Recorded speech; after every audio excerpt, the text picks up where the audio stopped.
ويا هلا والله. طبعا اتمنى الكل بخير وصحه وعافيه. رجعت لكم بشرح جديد، طريقه زياده متابعين انستغرام بطريقه مجانيه وبدون تعقيدات وبدون اي مشاكل.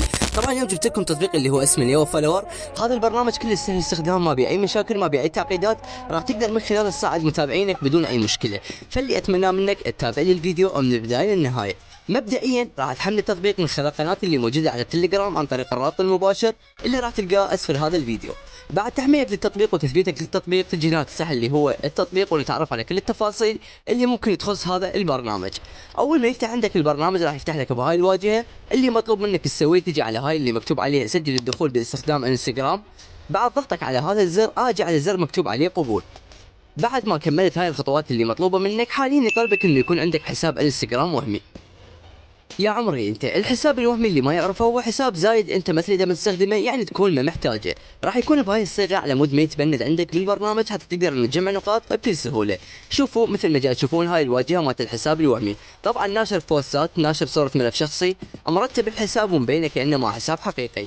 فاخذ اليوزر والباسورد واتوجه مره ثانيه للتطبيق. المربع الاول راح اضيف فيه اللي هو يوزر الحساب الوهمي، والمربع الثاني راح يكون الباسورد. فخلوني اضيف المعلومات وارجع لكم مره ثانيه.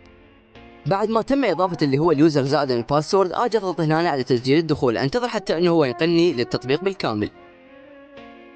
تضغط هنا على تسجيل الدخول الى التطبيق، ومن ثم هنا راح ينطيك 25 نقطة اللي هي هدية اول ما انت راح تسجل بالبرنامج. ومثل ما جاي تشوفون هاي واجهة البرنامج بالكامل من بعد ما تم ادخال اللي هو الحساب الوهمي. واجهة سهلة واتصور ما بها اي مشاكل ولا بها اي صعوبة للمستخدم.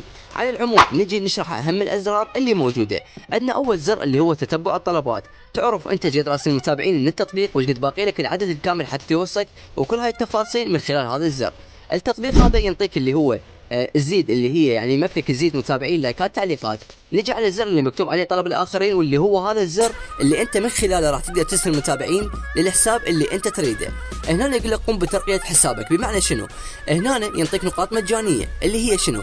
يقول لك ترقي حسابات VIP زائد 1 عملة اضافية لكل اجراء متابعة. يعني انت على كل ضغط الزر التطبيق راح يعطيك نقطتين. لكن يقول لك هنا اذا انت كنت ناشر صورة ملف شخصي بالحساب الوهمي، وناشر اللي هي 4 منشورات بالحساب الوهمي، وضايف اللي هي البايو بمعنى اخر السيرة الذاتية، وجود ما لا يقل عن 100 متابع بالحساب الوهمي. انا كل هاي الخطوات اللي هي مطبقها 100%. يعني هنا مكان على كل ضغط الزر مكان ما ينطيني نقطتين راح يصير ينطيني 3 نقاط على كل ضغط الزر اني اللي هي اضغطها بالبرنامج، وينطيني مقابلها نقاط.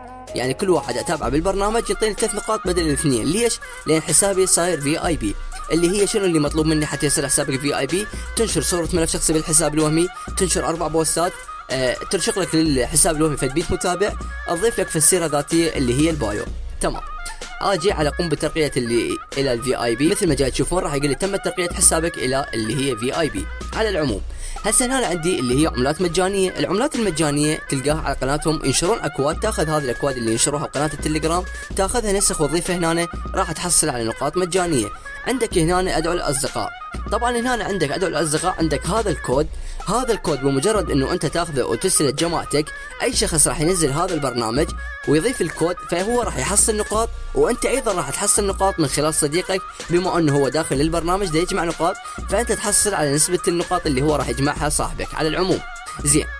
بعد هنا عندنا شلون نقدر انه نجمع نقاط من خلال التطبيق. نجي على هاي اللي مكتوب عليها احصل على متابع، او العفو هاي بالضبط اللي هي يقول لك عليها خذ قطعة نقود. زين. عندنا 3 امور نقدر من خلالها انه نجمع نقاط، يا اما عن طريق المتابعين او عن طريق اللايكات او عن طريق اللي هي التعليقات. فانت تختار الشيء المناسب لك، وانا افضل دائما اللي هي تبقي عن طريق اللي هي المتابعين. عندك هنا هذا الزر جاي تشوفونه علامة الضبط، اضغط عليها ضغطة واحدة. هنا مكتوب تنشيط مانع الكتلة. هنا راح يحدد لك 6 ثواني. شنو هاي 6 ثواني؟ تزيد انت بيها او تنقص. خل احكي لك شنو هاي. هاي مثلا البرنامج كل 6 ثواني هو محدد لك انه يتابع لك حساب ويعطيك نقاط، فانت تقدر تزيد المدة وتخليها مثلا كل 10 ثواني يتابع لك حساب ويعطيك 3 نقاط. تمام. فهاي الفقرة اللي بالموضوع على مود يقلل لك نسبة الحظر مالت الحساب الوهمي. بعد ايش عندنا هنا؟ عندنا اللي هي التجميع اليدوي. هذا جاي تشوفونه. انا عندك هاي علامة الريبوت جاي تشوفوها، تضغط عليها. هنا اذا كان عندك اكثر من حساب وهمي وانت ضايفه داخل هذا التطبيق راح تقدر تجمع من خلال كل الحسابات اللي انت ضايفه. يعني مجرد انه انا ضايف حساب واحد، لكن انت اذا ضايف حساب اخر تجي هنا تلقى حساب اخر موجود عندك، اتعلم عليه بعلامة الصح. مجرد تضغط على الحساب يطلع لك باللي هي هاي علامة الصح، وايضا الحساب الثاني تحدد عليه بعلامة الصح، راح يبدا انه يجمع لك من خلال هاي الحسابين اللي انت ضايفين. تضغط على هذا الزر اللي مكتوب عليه يبدا، فيبدا انه هو يجمع لك نقاط بشكل تلقائي من خلال الحسابات اللي انت ضايفين. تمام يا عمري. نجي حاليا لطريقه ارسال المتابعين، واللي هي راح تجي هنا على الصفحه الرئيسيه. مجرد ضغطك على هذا الزر اجي على طلب الاخرين، اضيف هنا يوزر الحساب اللي حاب ارسل للمتابعين او الاضافات، فليكن هذا اليوزر. بعدها اجي على هاي اللي مكتوب عليها بحث. مبدئيا تلقى حسابك راح يكون اول حساب، اضغط عليه هنا. اوكي، اجي هنا على اللي هي مكتوب عليها اطلب متابعا، هذا الزر اللي تشوفون اضغط عليه. فهنا بعد ضغطك على هذا الزر تسحب هذا الشريط على عدد النقاط اللي انت جامعها، والتطبيق يعطيك 5000 متابع باليوم الواحد. فاني مثلا اريد ارسل 100 متابع، اجي احدد 100 متابع واجي على ترتيب، يخصم لك اللي هي 200 نقطة، ويبدي انه هو يرسل لك متابعين بدون اي مشاكل، وكل سريع بارسال المتابعين. فهذا كان ابرز ما بالموضوع يا عمري، اتمنى الكل استفاد من هذا الشرح، واستفادتوا خلوا لكم اشتراك، كل الرابط راح تلقوها هسه الفيديو. تحياتي لكم.